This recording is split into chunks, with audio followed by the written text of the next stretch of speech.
ಮಂದಿ ಏನನ ಮಿಸ್ ಮಾಡ್ಕೇಲಿ, ಆದ್ರೆ ಚಿತ್ ಪತ್ತ ಆಫರ್ಸ್ ಅಂದ್ರೆ ಯಾರ್ಯಾರು ಮಿಸ್ ಮಾಡ್ಕಂಗಿಲ್ಲ ನೋಡಪ್ಪ. ಕಿವಿ ಒಳಗೆ ಇಟ್ಕೊಳ್ಳೋ ವೈರ್ ಇಯರ್ಫೋನ್ ಬರೀ 20 ರೂಪಾಯಿಗೆ ಸಿಗಕ್ ಕುಂತವ. ಎಲ್ಲಿ ಅಂತ ಹೇಳ್ತೀನಿ, ವಿಡಿಯೋ ಅಂದ್ರೆ ಮುಗ್ಯ ತನಕ ನೋಡ್ರಿ. ನಮಸ್ಕಾರ, ನೀವು ನೋಡ್ತಾ ಇದ್ದೀರಾ ಮೆಘಾ ನ್ಯೂಸ್. ಮೊದಲಿಗೆ ಹೆಡ್ಲೈನ್ಸ್.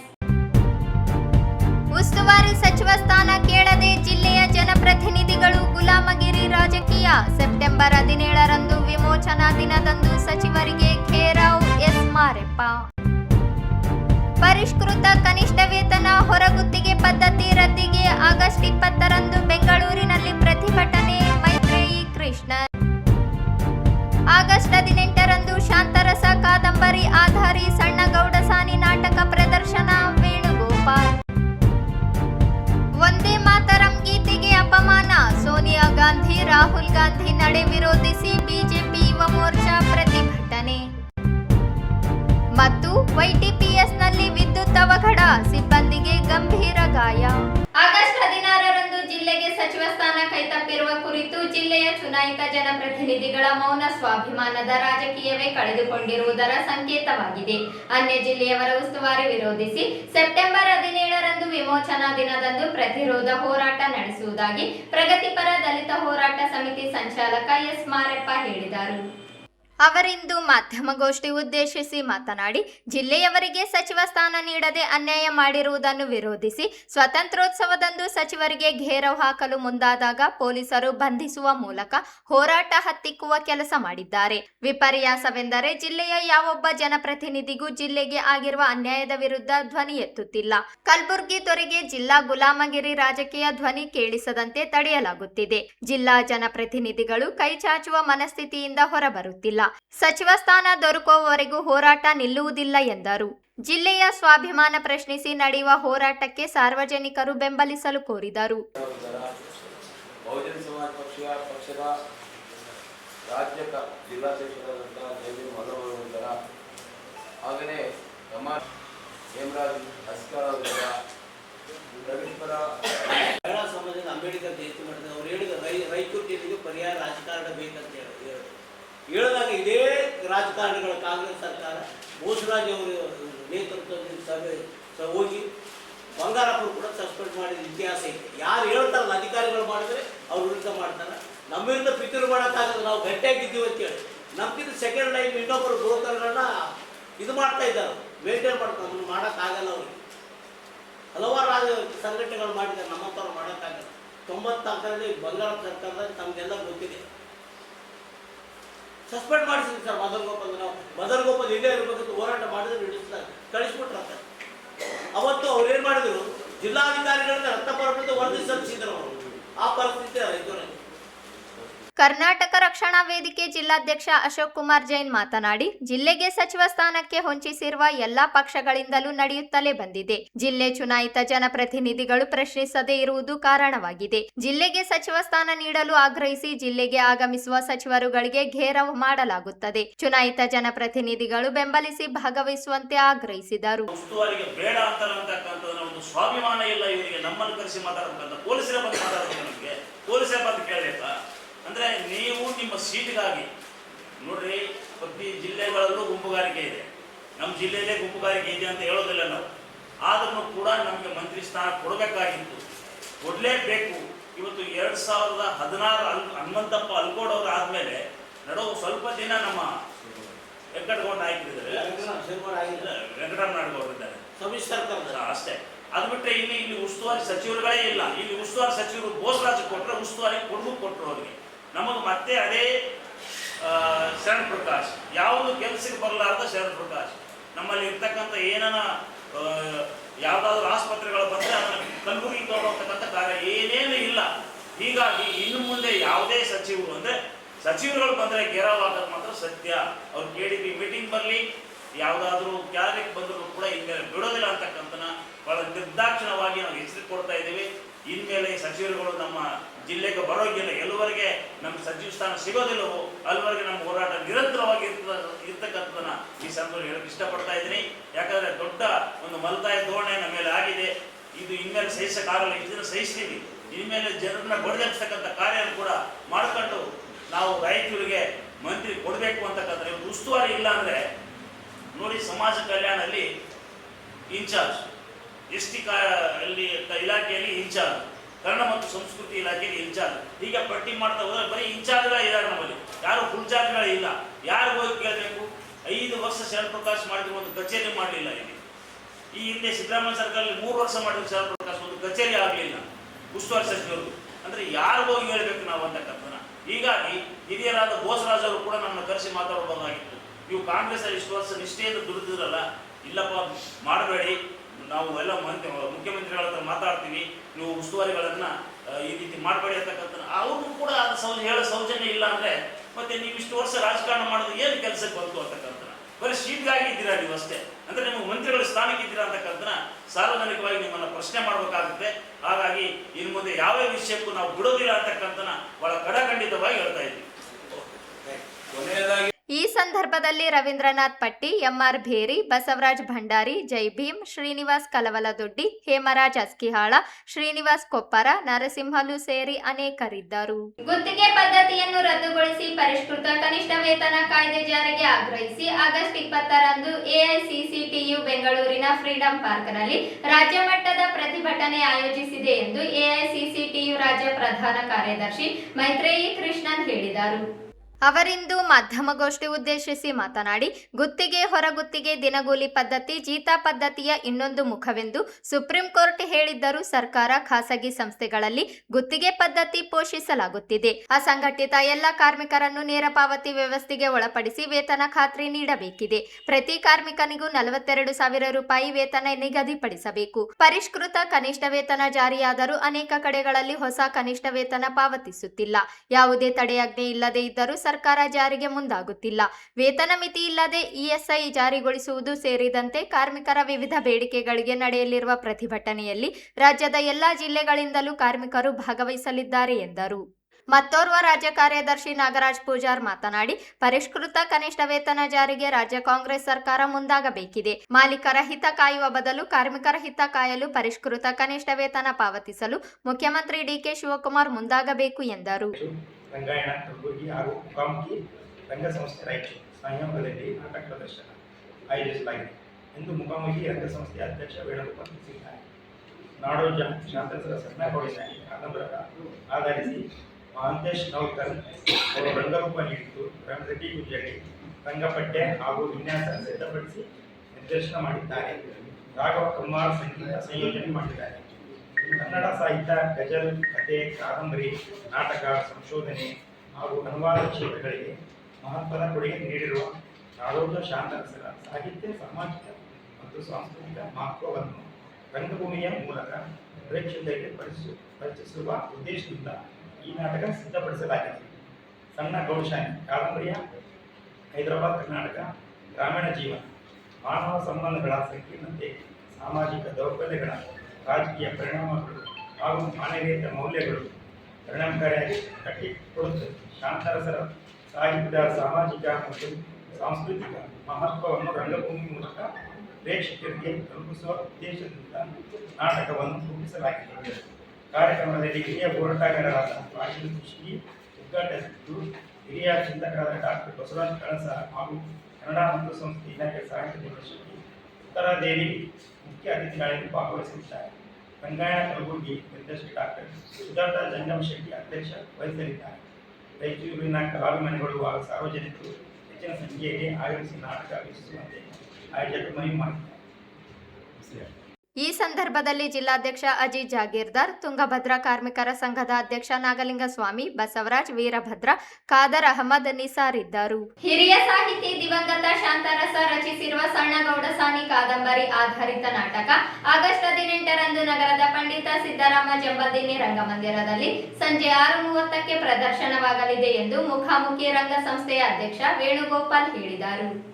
ಅವರಿಂದು ಮಾಧ್ಯಮಗೋಷ್ಠಿ ಉದ್ದೇಶಿಸಿ ಮಾತನಾಡಿ, ಸ್ವತಂತ್ರ ಪೂರ್ವದಲ್ಲಿ ಹೈದರಾಬಾದ್ ಕರ್ನಾಟಕದ ಭಾಗದಲ್ಲಿ ಗ್ರಾಮೀಣ ಬದುಕು, ಸಾಮಾಜಿಕ ವ್ಯವಸ್ಥೆ, ರಾಜಕೀಯ ಆರ್ಥಿಕ ಸ್ಥಿತಿಗತಿ ಅನಾವರಣಗೊಳಿಸಿರುವ ಸಣ್ಣಗೌಡಸಾನಿ ಕಾದಂಬರಿಯನ್ನು ಮಹಾಂತೇಶ್ ನವಲಕಲ್ ರಂಗರೂಪ ನೀಡಿದ್ದಾರೆ. ಪ್ರವೀಣ್ ರೆಡ್ಡಿ ಗುಂಜಳ್ಳಿ ರಂಗಪಠ್ಯ ಹಾಗೂ ವಿನ್ಯಾಸ ಸಿದ್ಧಪಡಿಸಿ ನಿರ್ದೇಶನ ಮಾಡಿದ್ದಾರೆ. ನಾಟಕವನ್ನು ಹಿರಿಯ ಹೋರಾಟಗಾರ ರಾಘವೇಂದ್ರ ಕುಷ್ಟಗಿ ಉದ್ಘಾಟಿಸಲಿದ್ದಾರೆ. ಕನ್ನಡ ಮತ್ತು ಸಂಸ್ಕೃತಿ ಇಲಾಖೆ, ರಂಗಾಯಣ ಕಲಬುರಗಿ ಹಾಗೂ ಮುಖಾಮುಖಿ ರಂಗ ಸಂಸ್ಥೆಗಳ ಸಹಯೋಗದಲ್ಲಿ ನಾಟಕ ಪ್ರದರ್ಶನವಾಗುತ್ತದೆ. ಮುಖ್ಯ ಅತಿಥಿಗಳಾಗಿ ಡಾಕ್ಟರ್ ಬಸವರಾಜ್ ಕಳಸ, ಕನ್ನಡ ಮತ್ತು ಸಂಸ್ಕೃತಿ ಇಲಾಖೆಯ ಸಹಾಯಕ ನಿರ್ದೇಶಕಿ ಉತ್ತರಾದೇವಿ ಆಗಮಿಸಲಿದ್ದಾರೆ. ಅಧ್ಯಕ್ಷತೆಯನ್ನು ಕಲಬುರಗಿ ರಂಗಾಯಣದ ನಿರ್ದೇಶಕಿ ಡಾಕ್ಟರ್ ಸುಜಾತಾ ಜಂಗಮಶೆಟ್ಟಿ ವಹಿಸಲಿದ್ದಾರೆ. ರಂಗಾಸಕ್ತರು ಹೆಚ್ಚಿನ ಸಂಖ್ಯೆಯಲ್ಲಿ ಭಾಗವಹಿಸಿ ನಾಟಕ ವೀಕ್ಷಿಸುವಂತೆ ಮನವಿ ಮಾಡಿದರು. ರಾಜ್ಯ ಮಟ್ಟದ ಹೋರಾಟ ನಾವು ಮಾಡ್ತಾ ಇರೋದು ಬೆಂಗಳೂರಿನ ಫ್ರೀಡಂ ಪಾರ್ಕಲ್ಲಿ. ಮುಖ್ಯವಾಗಿ ನಮ್ಮ ಒತ್ತಾಯಗಳು ಏನಿದೆ ಅಂದರೆ, ಮೊದಲನೇದಾಗಿ ಗುತ್ತಿಗೆ ಪದ್ಧತಿ ರದ್ದಾಗಬೇಕು. ಹಲವಾರು ವರ್ಷಗಳಿಂದ ನಾವು ಹೋರಾಟ ಮಾಡ್ಕೊಂಡು ಬಂದಿರೋದು ಈ ಗುತ್ತಿಗೆ ಪದ್ಧತಿ ಏನಿದೆಯೋ ಅದು ಸರ್ಕಾರದಲ್ಲಿರ್ಬೋದು, ಪಬ್ಲಿಕ್ ಸೆಕ್ಟರಲ್ಲಿರ್ಬೋದು, ಖಾಸಗಿ ವಲಯದಲ್ಲಿರ್ಬೋದು. ಗುತ್ತಿಗೆ ಪದ್ಧತಿ ಜೀತ ಪದ್ಧತಿಯ ಹೊಸ ಹೆಸರು ಅಷ್ಟೇ.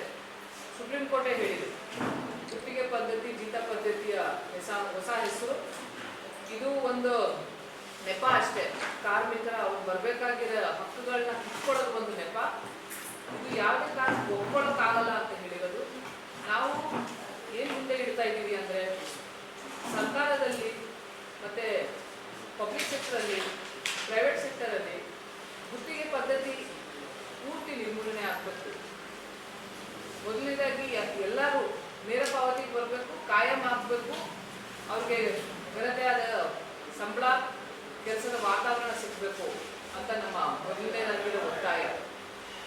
ಇದು ಒಂದು ಕಡೆ ಕಾರ್ಮಿಕರಿಗೆ ಶೋಷಣೆ ಆಗ್ತಾ ಇದೆ ಅಂದರೆ, ಇನ್ನೊಂದು ಕಡೆ ಗುತ್ತಿಗೆ ಪದ್ಧತಿಯಲ್ಲಿ ಯಾವ ಥರದ ಒಂದು ಕರಪ್ಷನ್, ಯಾವ ಥರದ ಒಂದು ಭ್ರಷ್ಟಾಚಾರ ಇದೆ ಅಂತ ನಾವೆಲ್ಲರೂ ನೋಡ್ತಾ ಇದ್ದೀವಿ. ಅದಕ್ಕೆ ಈ ಗುತ್ತಿಗೆ ಪದ್ಧತಿ ಸಂಪೂರ್ಣವಾಗಿ ಹೋಗಿ ಎಲ್ಲರೂ ಕಾಯಂ ಆಗಬೇಕು ಅಂತ ನಮ್ಮ ಮೊದಲನೇ ಒತ್ತಾಯ. ಎರಡನೇದು, ಈ ವರ್ಷ ಮೇಗೆ ನಮ್ಮ ರಾಜ್ಯ ಸರ್ಕಾರ ಕನಿಷ್ಠ ವೇತನ ಪರಿಷ್ಕರಣೆ ಮಾಡಿದೆ. ಕನಿಷ್ಠ ವೇತನ ಪರಿಷ್ಕರಣೆ ಮಾಡಿ 23ರಿಂದ 31 ಸಾವಿರ ತಕ್ಕ ಎಲ್ಲ ಕಾರ್ಮಿಕರಿಗೂ ಬರಬೇಕು ಅಂತ ಅವ್ರು ರಿವಿಷನ್ ಮಾಡಿದ್ದಾರೆ. ಕನಿಷ್ಠ ವೇತನ ಕೊಟ್ಟಿಲ್ಲ ಅಂದರೆ ಅದು ಜೀತ ಪದ್ಧತಿ ಆಗತ್ತೆ ಅಂತ ಸುಪ್ರೀಂ ಕೋರ್ಟೇ ಹೇಳಿದ್ದಾರೆ. ಆದರೆ ಈಗ ನಾವು ಏನು ನೋಡ್ತಾ ಇದ್ದೀವಿ, ಈ ವರ್ಷ ಜಾಸ್ತಿ ಮಾಡಿದ್ರು ಕೂಡ ಇನ್ನೂ ಕೂಡ ಸುಮಾರು ಕಡೆ ಅದು ಅನುಷ್ಠಾನಕ್ಕೆ ಬಂದಿಲ್ಲ, ಸುಮಾರು ಕಡೆ ಬರ್ತಾ ಇಲ್ಲ. ಹಾಗೂ ಸರ್ಕಾರ ಒಳಗಡೆನೆ ಇದು ಏನೋ ತುಂಬ ಜಾಸ್ತಿ ಇದೆಯಾ ಅಂತ ಒಂಥರ ಪ್ರಶ್ನೆ ಎತ್ತದು ಒಂದು ಕಾಣಿಸ್ತಾ ಇದೆ. ನಾವು ಇದರಲ್ಲಿ ತುಂಬ ಸ್ಪಷ್ಟವಾಗಿ ಏನು ಹೇಳ್ತಾ ಇದ್ದೀವಿ ಅಂದರೆ, ಈ ಕನಿಷ್ಠ ವೇತನ ಏನು ಪರಿಷ್ಕರಣೆ ಆಗಿದೆಯೋ ಅದಾಗಿರೋದು ಸುಮಾರು ವರ್ಷಗಳಲ್ಲಿ ಕಾರ್ಮಿಕರು ಹೋರಾಟ ಮಾಡಿ ಯಾವುದೇ ಕಾರಣಕ್ಕೆ ವಾಪಸ್ ತಗೊಳ್ಳೋದು ಅವಕಾಶ ಇಲ್ಲ ಕಾನೂನಲ್ಲಿ. ಇದು ಕೊಡಲೇಬೇಕು. ಪ್ರತಿಯೊಬ್ಬರು ಕಾರ್ಮಿಕರಿಗೂ ಈ ಪರಿಷ್ಕರಣೆ ಆಗಿರೋ ಕನಿಷ್ಠ ವೇತನ ಸಿಗಬೇಕು ಅಂತ ನಾವು ಕೇಳ್ತಾ ಇದ್ದೀವಿ. ಮೂರನೇದು, ಪ್ರತಿ ಕಾರ್ಮಿಕರಿಗೂ ಸಾಮಾಜಿಕ ಭದ್ರತೆ ಇರಬೇಕು. ESI ಇರಲಿ, PF ಇರಲಿ, ಪ್ರತಿ ಕಾರ್ಮಿಕರಿಗೂ ಸಿಗಬೇಕು. ESI ನಾವು ಒಂದು ತಗೊಂಡ್ರೆ, ESI ಕಾರ್ಮಿಕರಿಗೆ ESI ಇಲ್ಲ ಅಂದರೆ ಅವ್ರಿಗೆ ಯಾವುದೇ ಥರದ ಒಂದು ಆಕ್ಸಿಡೆಂಟ್ ಆಗಲಿ, ಯಾವುದೇ ಥರದ ಒಂದು ಇದು ಮೈ ಹುಷಾರಿಲ್ಲದೆ ಇರೋದಾಗಲಿ, ಅವ್ರಿಗೆ ಒಂದು ಬೇಸಿಕ್ ಹೆಲ್ತ್ ಫೆಸಿಲಿಟಿ ಇಲ್ಲದೆ ಇರೋ ಥರ, ಮೆಡಿಕಲ್ ಫೆಸಿಲಿಟಿ ಇಲ್ಲದೆ ಇರೋ ಥರ ಆಗ್ತಾ ಇದೆ. ಕೇಂದ್ರ ಸರ್ಕಾರ 21,000ದಿಂದ ಜಾಸ್ತಿ ಸಂಬಳ ಇದ್ದರೆ ESI ಬರಲ್ಲ ಅಂತ ಏನು ಹೇಳಿದ್ರು, ಅದು ಸಂಪೂರ್ಣವಾಗಿ ತಪ್ಪು. 21,000 ಇರಲಿ, ಎಷ್ಟಾದರೂ ಇರಲಿ, ಸಂಬಳ ಏನಾದರೂ ಇರಲಿ, ಲಿಮಿಟ್ ಇಲ್ಲದೆ ಪ್ರತಿಯೊಂದು ಕಾರ್ಮಿಕರಿಗೂ, ಪ್ರತಿಯೊಬ್ಬರಿಗೂ ESI ಸಿಗಬೇಕು, ESI ಫೆಸಿಲಿಟಿ ಸಿಗಬೇಕು ಅಂತ ನಾವು ಕೇಳ್ತಾ ಇದ್ದೀವಿ. ಹಾಗೂ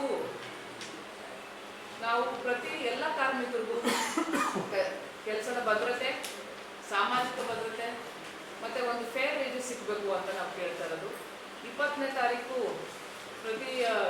ನಾವು ರಾಜ್ಯ ಮಟ್ಟದಲ್ಲಿ ಬೇರೆ ಬೇರೆ ಕಡೆಯಿಂದ ಎಲ್ಲ ಕಾರ್ಮಿಕರು ಸೇರ್ತಾ ಇದ್ದಾರೆ ಬೆಂಗಳೂರಿನ ಫ್ರೀಡಂ ಪಾರ್ಕಲ್ಲಿ. ಅಲ್ಲಿ ನಾವು ಈ ಒತ್ತಾಯಗಳನ್ನ ನಾವು ಮುಂದೆ ಇಡ್ತಾ ಇದ್ದೀವಿ. ಅದು ಆ್ಯಕ್ಚುಲಿ ಹೈಕೋರ್ಟಲ್ಲಿ ಹೋಗಿದೆ. ಅದು ಒಂದು ಮುಖ್ಯವಾಗಿ ನಾವು ಏನು ನೋಡಬೇಕಂದ್ರೆ, ಹೈಕೋರ್ಟ್ ಸ್ಟೇ ಕೊಟ್ಟಿಲ್ಲ. ಹೈಕೋರ್ಟ್ ಯಾವುದೇ ಥರದ ಒಂದು ಮಧ್ಯಂತರ ಆದೇಶ ಮಾಡಿಲ್ಲ. ಹೈಕೋರ್ಟಲ್ಲಿ ಅಡ್ವೊಕೇಟ್ ಜನರಲ್ ಅವರು ಬಂದು ನಾವು ಇದನ್ನ ಎನ್ಫೋರ್ಸ್ಮೆಂಟ್ ಮಾಡ್ತೀವಿ ಅಂತ ಹೇಳಿದ್ದಾರೆ. ತುಂಬ ಸ್ಪಷ್ಟವಾಗಿದೆ. ಯಾವುದೇ ಥರದ ಒಂದು ಇಂಟ್ರಿ ಮಾಡೋದಿಲ್ಲ, ಸ್ಟೇ ಇಲ್ಲ. ಸಮಸ್ಯೆ ಏನಿದೆ? ಹೈಕೋರ್ಟ್ ಅರ್ಜಿ ಇಂಟರ್ವ್ಯೂಲ್ ಆಗಲಿಕ್ಕೆ ಕಾರ್ಮಿಕ ಸಂಘಟನೆಗೆ ಅವಕಾಶ ಕೊಟ್ಟು ಹೈಕೋರ್ಟ್ ನೀವು ನೆಕ್ಸ್ಟ್ ಹಿಯರಿಂಗ್ಗೆ ನೀವು ಯಾರು ಅರ್ಜಿ ಸಲ್ಲಿಸ್ಬೋದು. ಒಂದು ಕಾರ್ಮಿಕರಾಗಿ ಅದು ಅವ್ರು ಕೂಡ ರದ್ದು ಮಾಡಿಸಿ ಯಾವುದೇ ಆದೇಶ ಮಾಡಿಲ್ಲ. ಸಮಸ್ಯೆ ನಿಮಗೆ ಇಂಪ್ಲಿಮೆಂಟ್ ಇದೆ. ಅದೇ ನಾವು ಕೇಳ್ತಾ ಇರೋದು. ನೀವು ಕೇಳ್ತಾ ಇರೋದು ಪ್ರಶ್ನೆನೇ, ನಾವು ಅದೇ ಕೇಳ್ತಾ ಇರೋದು. ಕೆಲವು ಡಿಪಾರ್ಟ್ಮೆಂಟ್ ಮಾಡೋದು ಇಲ್ಲ ಅದೇ ನಾವು ಹೇಳ್ತಾ ಇರೋದು ಸುಮಾರು ಕಡೆ ಆಗಿದೆ. ಸುಮಾರು ಕಡೆ ಇಷ್ಟು ವರ್ಷ ಅಂತ ಇರ್ತದಲ್ಲ ಮೇಡಮ್, ಅದಕ್ಕಿಂತ 10 ವರ್ಷ 7 ವರ್ಷಕ್ಕಿಂತ ಜಾಸ್ತಿ ಮಾಡೋದವ್ರಿಗೆ ಕಂಟಿನ್ಯೂಷನ್ ಇದ್ದವರಿಗೆ ಅದನ್ನ ಕನಿಷ್ಠ ವೇತನ ಏನಿದೆಯೋ ಎಷ್ಟು ವರ್ಷ ಆದ್ರೂ ಮಾಡಿ ಕನಿಷ್ಠ ವೇತನ ಸಿಕ್ಲೇಬೇಕು. ಅದಕ್ಕೆ ಹೆಸರೇ ಇರೋದು ಕನಿಷ್ಠ. ಕನಿಷ್ಠ ವೇತನ ಕಡಿಮೆ ಕೊಡಕ್ ಬರಲ್ಲ ಅಂತ ನಾವು ಹೇಳಿದಂಗೆ ಹೈಕೋರ್ಟ್ ಅಲ್ಲಿ ಯಾವುದೇ ತರಹದ ಒಂದು ಎಂಟ್ರಿ ಮಾಡೋದು ಇಲ್ಲ. ರಾಜ್ಯ ಸರ್ಕಾರ ಆಲ್ರೆಡಿ ನೋಟಿಫಿಕೇಶನ್ ಮಾಡಿದೆ. ಒಂದಿಷ್ಟು ಮೇಗೆ ಮಾಡಿದೆ. ಒಂದಿಷ್ಟು ಕಡೆ ಅವ್ರಿಗೆ ರಿವೈಸ್ ವೇಜಸ್ ಸಿಗ್ತಾ ಇದೆ, ಆದ್ರೆ ಸುಮಾರು ಕಡೆ ಸಿಗ್ತಾ ಇಲ್ಲ. ಅದಕ್ಕೆ ನಾವು ಹೇಳ್ತಾ ಇರೋದು ಪ್ರತಿಯೊಬ್ಬರಿಗೂ ಸಿಗ್ಬೇಕು, ಎಲ್ಲ ಕಡೆ ಎನ್ಫೋರ್ಸ್ಮೆಂಟ್ ಆಗ್ಬೇಕು ಅಂತ ಮೇಯರ್ ಮಾಡಿದ್ರು. ಮೇ 22 ಯಾವ ಸೆಕ್ಟರ್ ಸಿಕ್ಕಿಲ್ಲ ಅಂದ್ರೆ ಓನ್ಲಿ ಗೌರ್ಮೆಂಟ್ ಆಫೀಸರ್ ಅಷ್ಟೇ ಇದ್ರು, ಪ್ರೈವೇಟ್ ನಿಗಮ ಮತ್ತು ಅವ್ರಿಗೆ ಸಿಗ್ತಾರೆ. ಯಾರು ಸಿಗ್ತಾ ಇದ್ರು ಲೇಬರ್ ಎಲ್ಲಿ ಸಿಕ್ಕಿಲ್ಲ ಅಂದ್ರೆ ಹೌದು ಯಾವ ಸುಮಾರು ಕಡೆ ಸಿಕ್ಕಿಲ್ಲ. ತುಂಗಭದ್ರದಲ್ಲಿ ಇವಾಗ ತುಂಗಭದ್ರದಲ್ಲಿ ಜನವರಿಯಿಂದ ಸಂಬಳ ಸಿಕ್ಕಿಲ್ಲ, ಮತ್ತೆ ಮೇಯಿಂದ ಅವ್ರಿಗೆ ರಿವೈಸ್ ಮಿನಿಮಮ್ ವೇಜಸ್ ಸಿಕ್ಕಿಲ್ಲ. ಸುಮಾರು ಕಡೆ ನೋಡಿ ಗೌರ್ಮೆಂಟ್ ಅಲ್ಲಿ ಕೆಲಸ ಮಾಡ್ತಾ ಇರೋರ್ಗೆನೆ ಯಾರು ಹೌಸ್ ಕೀಪಿಂಗ್ ಕೆಲಸ ಮಾಡ್ತಾ ಇದ್ದಾರೆ, ಒಂದಿಷ್ಟು ಕಡೆ ಸೆಕ್ಯೂರಿಟಿ ಗಾರ್ಡ್ಸು ಅವ್ರಿಗೂ ಸಿಕ್ಕಿಲ್ಲ. ಸುಮಾರು ಕಡೆ ಸಿಕ್ಕಿಲ್ಲ. ಕಾರ್ಮಿಕರ ಸಮಸ್ಯೆ ಬೇರೆ ಇದೆ. ಈಗ ಆಲ್ರೆಡಿ ತುಂಗಭದ್ರಾ ಮುಂಡ್ರಾಬಾದ್ ವರ್ಕ್ ಮಾಡ್ತಾ ಇದ್ದಾರೆ, ಅವೆಲ್ಲ ಸಿಗ್ತಾ ಇದೆ. ಕಾರ್ಮಿಕ 2-3-4 ಇರೋದ್ರಿಂದ ಒಂದು ಯಾವ ಕಾಂಗ್ರೆಸ್ ಮುಖಂಡರು ಇದರಲ್ಲಿ ವರ್ಕ್ ಮಾಡ್ತಾ ಇದ್ದಾರೆ, ಅವ್ರಿಗೆ ಸ್ಯಾಲರಿ ಸಿಗ್ತದೆ ಅಂತ ಹೇಳ್ತಾರೆ. ನಮ್ಗೆ ಗೊತ್ತಿಲ್ಲ. ಅವರಿಗೆ ಕನಿಷ್ಠ ವೇತನ ಸಿಗ್ತಾ ಇಲ್ಲ. ಇದಷ್ಟು ನಗರದ ಸ್ಥಳೀಯ ಸಂಸ್ಥೆ ನಗರಸಭೆ, ಮಹಾನಗರ ಪಾಲಿಕೆ, ಪುರಸಭೆ ಇದರಲ್ಲಿ ಕನಿಷ್ಠ ವೇತನ ಕೊಡ್ತಾ ಇಲ್ಲ. ಇವತ್ತು ಏನಾಗ್ತಾ ಇದೆ ಅಂದರೆ ಒಟ್ಟಾರೆ ಇದರಲ್ಲಿ ಕೆಲವು ಅಧಿಕಾರಿಗಳು ಇಂಪ್ಲಿಮೆಂಟೇಷನ್ ಮಾಡೋದ್ರಲ್ಲಿ ಹಿಂದೇಟ್ ಆಗ್ತಿದ್ದಾರೆ. ಒಂದು ಕಡೆ ಮಾಲೀಕ ವರ್ಗ ಇದೇ DK ಶಿವಕುಮಾರ್ ಸರ್ಕಾರಕ್ಕೂ ಒತ್ತಡ ಆಗ್ತಿದ್ದಾರೆ, ಯಾವುದೇ ಕಾರಣಕ್ಕೂ ಇಂಪ್ಲಿಮೆಂಟೇಷನ್ ಮಾಡಬಾರ್ದು ಅಂತ. ನಾವು ನಿನ್ನೆ ಸಂತೋಷ್ ಲಾಡ್ ಅವ್ರನ್ನ ಭೇಟಿ ಮಾಡಿದ್ವಿ. ಅವರು ಹೇಳ್ತಿದ್ದಾರೆ ಇಲ್ಲ, ಖಂಡಿತವಾಗಿ ಈಗಾಗಲೇ ಒಂದು ಕಾನೂನಾಗಿ ಬಂದಿದೆ, ನೋಟಿಫಿಕೇಶನ್ ಆಗಿದೆ, ರಾಜ್ಯಪಾಲರಿಂದ ರಾಜ್ಯಪತ್ರ ನೋಟಿಫಿಕೇಶನ್ ಡಿಕ್ಲೇರ್ ಆಗಿದೆ. ಇದರಲ್ಲಿ ಯಾವುದೇ ಕಾರಣಕ್ಕೂ DK ಶಿವಕುಮಾರ್ ಸರ್ಕಾರ ಒತ್ತಡಕ್ಕೆ ಮಣಿಬಾರ್ದು, ಮಾಲೀಕರ ಪರ ಇರಬಾರ್ದು. ನಾವಿವತ್ತು 20ನೇ ತಾರೀಕು ನಮ್ಮ ಹೋರಾಟ ಏನಂದ್ರೆ ಇದು ಕೂಡ ಪ್ರಮುಖ ಬೇಡಿಕೆ. ಇಡೀ ಸರ್ಕಾರ ಕಾರ್ಮಿಕರ ಪರ ನಿಂದಿರಬೇಕು, ಮಾಲೀಕರ ಪರ ನಿಂದಿರಬಾರ್ದು ಅನ್ನೋ ಒತ್ತಾಯ ನಮ್ಮದು ಇವತ್ತು ಇದೆ. ಈ ಸಂದರ್ಭದಲ್ಲಿ ರಂಗಸ್ವಾಮಿ, ನರಸಿಂಹ, ಚಂದ್ರಶೇಖರ್ ಏಗನೂರು ಇದ್ದರು. ಈಗ ಚಿಕ್ಕದೊಂದು ಬ್ರೇಕ್. ನಮ್ ರಾಯಚೂರ್ ಮಂದಿ ಏನನ್ನ ಮಿಸ್ ಮಾಡ್ಕೇಲಿ, ಆದ್ರೆ ಚಿತ್ ಪತ್ತ ಆಫರ್ಸ್ ಅಂದ್ರೆ ಯಾರ್ಯಾರು ಮಿಸ್ ಮಾಡ್ಕಂಗಿಲ್ಲ ನೋಡಪ್ಪ. ಕಿವಿ ಒಳಗೆ ಇಟ್ಕೊಳ್ಳೋ ವೈರ್ ಇಯರ್ಫೋನ್ ಬರೀ 20 ರೂಪಾಯಿಗೆ ಸಿಗಕ್ ಕುಂತವ. ಎಲ್ಲಿ ಅಂತ ಹೇಳ್ತೀನಿ, ವಿಡಿಯೋ ಅಂದ್ರೆ ಮುಗ್ಯ ತನಕ ನೋಡ್ರಿ. ಮುಂಜಾನೆ ಜಲ್ದಿ ಎದ್ದು ಚಿತ್ ಪತ್ ರೆಡಿಯಾಗಿ ಸೀದಾ ಪೂಜಾರ ಮೊಬೈಲ್ ಶಾಪಿಗೆ ಬಂದೆ ನೋಡ್ರಿ. ಈ ಪೂಜಾರ ಮೊಬೈಲ್ ಶಾಪ್ ಇದೇ ತಿಂಗಳ 11ನೇ ತಾರೀಕು ಜಬರ್ದಸ್ತ್ ಆಗಿ ನಮ್ ರಾಯಚೂರ್ ಒಳಗೆ ಓಪನ್ ಆಗ ಕುಂತದ. ಇದೇ ಖುಷಿಗೆ ಇವರು ಚಿತ್ ಪತ್ತ ಆಫರ್ ಗಳು ತಂದ್ಬಿಟ್ಟಾರ ನೋಡಪ್ಪ. ಇದ್ರ ಓಪನಿಂಗ್ ದಿನ ಬರೋ ಫಸ್ಟ್ 100 ಮಂದಿ ಕಸ್ಟಮರ್ ಗೆ ಬರೀ 49 ರೂಪಾಯಿಗೆ ನೆಕ್ ಬ್ಯಾಂಡ್, 20 ರೂಪಾಯಿಗೆ ವೈರ್ ಇಯರ್ಫೋನ್ ಕೊಡಕ್ ಕುಂತಾರ. ಇಷ್ಟೇ ಅಲ್ಲಪ್ಪ, ಇವ್ರ ಬಲ್ಲಿ ನೀವು 5G ಫೋನ್ ಯಾವನ ತಗೋರಿ, ಇದ್ರ ಮ್ಯಾಗ ನಿಮ್ಗ 10 ಗಿಫ್ಟ್ ಫ್ರೀ ಕೊಡಕ್ ಕುಂತಾರ ನೋಡ್ರಿ. ಗಿಫ್ಟ್ ಅಂದ್ರೆ ಒಂದಕ್ಕಿಂತ ಒಂದು ಮಸ್ತ್ ಅವ. ಕೀಪ್ಯಾಡ್ ಸೆಟ್ 4G ಫೋನ್ ಬರೀ 699 ರೂಪಾಯಿ ನೋಡಪ್ಪ. ಇದ್ರೊಳಗ್ ಸಿಗೋ ನಥಿಂಗ್ ಫೋನ್ ನೀವೇನ ತಗೊಂಡ್ರೆ 1500 ರೂಪಾಯಿ ಡಿಸ್ಕೌಂಟ್ ಜೊತೆಗೆ ಕ್ರೆಡಿಟ್ ಕಾರ್ಡ್ ಮ್ಯಾಗ 10% ಇನ್ಸ್ಟೆಂಟ್ ಕ್ಯಾಶ್ ಬಿ ಕೊಡಕ್ ಕುಂತಾರ. ಇಷ್ಟೇ ಅಲ್ಲಪ್ಪ, ಮೋಟೋ ಎಡ್ಜ್ 70 ಫ್ಯೂಷನ್ ನೀವೇನ ತಗೊಂಡ್ರೆ ಇದ್ರ ಜೊತೆಗೆ ನಿಮ್ಗ power bank, watch, buds free ಕೊಡಕ್ ಕುಂತಾರ. ಇವ್ರ ಬಲ್ಲಿ ಫೋನ್ ಎಕ್ಸ್ಚೇಂಜ್, EMI ಆಫರ್ ಬ್ಯಾದ್ ನೋಡಪ್ಪ. ನೀವೇನ 50,000 ಫೋನ್ ತಗೊಂಡ್ರೆ ಒಂದು ಬೆಡ್ ಬಿ ಫ್ರೀ ಕೊಡಕ್ ಕುಂತಾರ. ಇವ್ರ ಬಲ್ಲಿ ಇರೋ ಆಫರ್ ಹೇಳಿಕೆ ಅಂತ ಹೋದ್ರೆ ಇವತ್ತು ಮುಗಿಯೋದಿಲ್ಲ, ಇನ್ನ ಜಗ್ಗಿ ಆಫರ್ ಅವ್ ನೋಡಪ್ಪ. ಮತ್ತೆ ತಡ ಮಾಡಕ್ ಕುಂತ್ರಿ, ಇದೇ ಆಗಸ್ಟ್ 11ಕ್ಕ ಜಲ್ದಿ ಪೂಜಾರ ಮೊಬೈಲ್ ಶಾಪಿಗೆ ಬಂದ್ ಹೋಗ್ಬಿಡ್ರಿ. ಅಡ್ರೆಸ್ ನಮ್ ಗಾಂಧಿ ಚೌಕ್ ಹನುಮಾನ್ ದೇವಸ್ಥಾನ ಹಿಂದೆನೆ ಈ ಪೂಜಾರ ಮೊಬೈಲ್ಸ್ ಇರ್ತದ. ಹಂಗೆ ಒಂದ್ಸಲ ಬಂದ್ ಹೋಗ್ಬಿಡ್ರಿ. ಹಂಗೆ ಈ ವಿಡಿಯೋನ ಟಕ ಅಂತ ಎಲ್ಲರಿಗೂ ಶೇರ್ ಮಾಡಿಬಿಡ್ರಪ್ಪ. ಬ್ರೇಕ್ನ ನಂತರ ಮೆಘಾ ನ್ಯೂಸ್ಗೆ ಸ್ವಾಗತ. ದೆಹಲಿಯಲ್ಲಿ ನಡೆದ ಸ್ವಾತಂತ್ರ್ಯೋತ್ಸವ ಧ್ವಜಾರೋಹಣದಲ್ಲಿ ವಂದೇ ಮಾತರಂ ಗೀತೆ ಹಾಡುವಾಗ ಅಡ್ಡಿಪಡಿಸಿರುವ ಸೋನಿಯಾ ಗಾಂಧಿ, ರಾಹುಲ್ ಗಾಂಧಿಯವರ ನಡೆಯನ್ನು ವಿರೋಧಿಸಿ ಬಿಜೆಪಿ ಯುವ ಮೋರ್ಚಾ ನಗರದ ಡಾಕ್ಟರ್ BR ಅಂಬೇಡ್ಕರ್ ವೃತ್ತದಲ್ಲಿ ಪ್ರತಿಭಟನೆ ನಡೆಸಿದರು. ಸ್ವತಂತ್ರ ಪೂರ್ವದಲ್ಲಿ ದೇಶದ ಜನರಲ್ಲಿ ಸ್ವತಂತ್ರದ ಕಿಚ್ಚು ಹಚ್ಚಿದ ಬಂಕಿಂ ಚಂದ್ರ ಚಟರ್ಜಿಯವರು ವಂದೇ ಮಾತರಂ ಹಾಡನ್ನು ಹಾಡುವಾಗ ಉದ್ದೇಶಪೂರ್ವಕವಾಗಿಯೇ ಅಡ್ಡಿಪಡಿಸಲು ಪ್ರಯತ್ನಿಸಿರುವುದು ದೇಶಕ್ಕೆ ಮಾಡಿದ ಅವಮಾನವಾಗಿದೆ. ಕೂಡಲೇ ದೇಶದ ಜನರ ಕ್ಷಮೆಯಾಚಿಸಬೇಕು ಎಂದು ಆಗ್ರಹಿಸಿದರು. ಅಂಬೇಡ್ಕರ್ ವೃತ್ತದಲ್ಲಿ ಮಾನವ ಸರಪಳಿ ರಚಿಸಿ ಕಾಂಗ್ರೆಸ್ ನಾಯಕರ ವಿರುದ್ಧ ಘೋಷಣೆ ಹಾಕಿದ ಕಾರ್ಯಕರ್ತರು ಘಟನೆಯನ್ನು ಖಂಡಿಸಿದರು.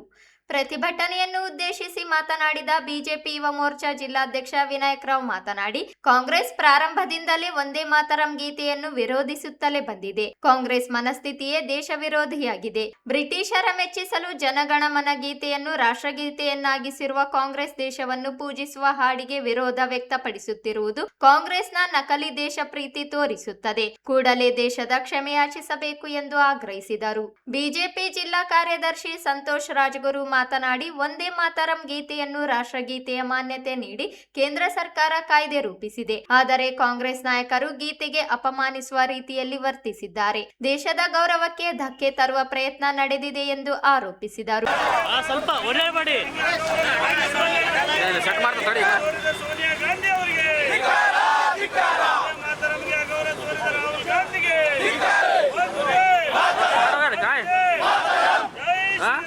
ಕಾಂಗ್ರೆಸ್ ಪಕ್ಷಕ್ಕೆ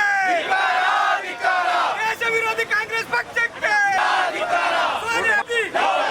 ಸೋನಿಯಾ ಗಾಂಧಿ ತೊಲಗಲಿ ತೊಲಗಲಿ ತೊಲಗಲಿ ತೊಲಗಲಿ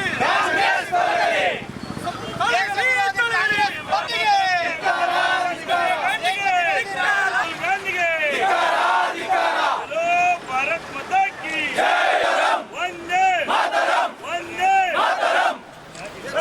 ಭಾರತ್ ಮಾತಾ ಕಿ ಕಾಂಗ್ರೆಸ್ ಸರ್ಕಾರಕ್ಕೆ ಒಂದೇ ಮಾತರಂ ಗೀತಕ್ಕೆ ಅವಮಾನ ಮಾಡಿದ ಕಾಂಗ್ರೆಸ್ ಸರ್ಕಾರಕ್ಕೆ ಭಾರತ್ ಮಾತಾ ಕಿ ದೇಶ ವಿರೋಧಿ ಕಾಂಗ್ರೆಸ್ ಪಕ್ಷಕ್ಕೆ ದೇಶ ವಿರೋಧಿ ಕಾಂಗ್ರೆಸ್ ದೇಶ ವಿರೋಧಿ ಪಕ್ಷ ಕಾಂಗ್ರೆಸ್ ಸರ್ಕಾರಕ್ಕೆ ದೇಶ ವಿರೋಧಿ ಕಾಂಗ್ರೆಸ್ ಪಕ್ಷಕ್ಕೆ ಗಾಂಧಿಗೆ ದೇಶ ವಿರೋಧಿ ರಾಹುಲ್ ಗಾಂಧಿಗೆ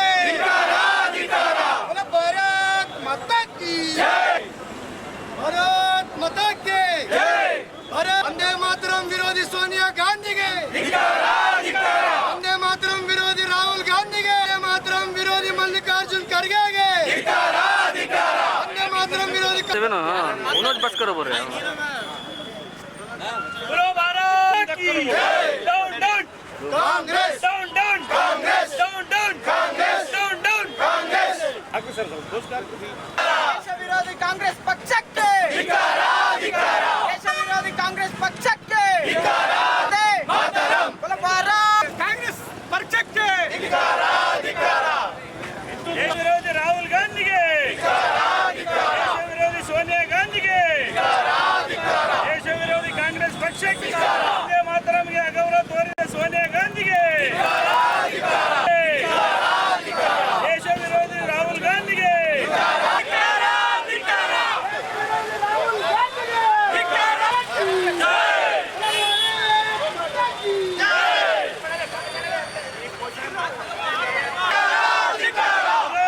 ಭಾರತ್ ಮಾತಾ ಕಿ ಭಾರತ್ ಮಾತಾ ಕಿ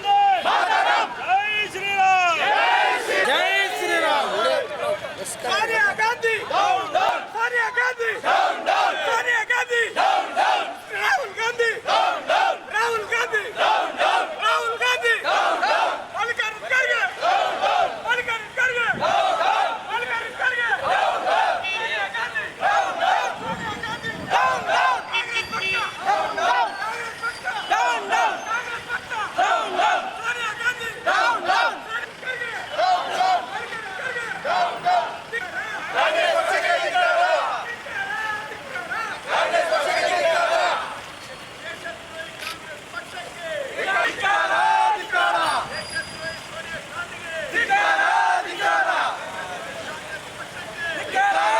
ಪ್ರತಿಭಟನೆಯಲ್ಲಿ ಬಿಜೆಪಿ ಜಿಲ್ಲಾ ಪ್ರಧಾನ ಕಾರ್ಯದರ್ಶಿ ರವೀಂದ್ರ ಜಲ್ದಾರ್, ಕಡಗೋಳ ಆಂಜನೇಯ, ರಾಜಕುಮಾರ್, ಎಸ್ಟಿ ಮೋರ್ಚಾ ಜಿಲ್ಲಾಧ್ಯಕ್ಷ ವೀರೇಶ್ ನಾಯಕ್, ಮೌನೇಶ್, ಪಲಗುಲು ನಾಗರಾಜು ಸೇರಿದಂತೆ ಅನೇಕರು ಭಾಗಿಯಾದರು.